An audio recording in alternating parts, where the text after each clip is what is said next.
చాలామంది ఏం చేస్తూ ఉంటారంటే, నా ఫ్రెండ్సే కదా, నా రిలేటివ్సే కదా, నాకు దగ్గరోలే కదా, నాకు బాగా నమ్మిన వాళ్ళే కదా, ఏం ప్రాబ్లం లేదులే అని చెప్పేసి చాలా వరకు పర్సనల్ విషయాలు కూడా చాలామంది షేర్ చేసేస్తూ ఉంటారు. అలా షేర్ చేసేటప్పుడు కొంచెం జాగ్రత్త పడండి. ఎందుకంటే పరిస్థితులు ఎప్పుడూ ఒకేలా ఉండవు. మనమేమి గొప్పవాళ్ళమేం కాదు కదా, పరిస్థితులు ఎప్పుడూ ఒకేలా ఉండడానికి.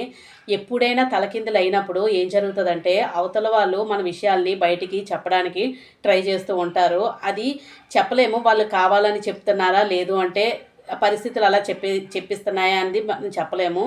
అందువల్ల ఎప్పుడూ నమ్మేసి మీ జీవిత విషయాలు కూడా షేర్ చేసేస్తూ ఉంటే, ఒక్కసారిగా ఏం జరుగుతదంటే మీ జీవితం తలకిందులుగా మారే ఛాన్స్ ఎక్కువగా ఉంటది. అందువల్ల ఏ విషయాలైనా ఎవరితో షేర్ చేసుకునేటప్పుడు కొంచెం జాగ్రత్త పడండి. కేవలం మీ మనసులోనే దాచుకోండి తప్ప, ప్రతి విషయాన్ని అందరికీ షేర్ చేసేయడం మాత్రం కరెక్ట్ పద్ధతి కాదు. అదొక్కటి గుర్తుపెట్టుకోండి.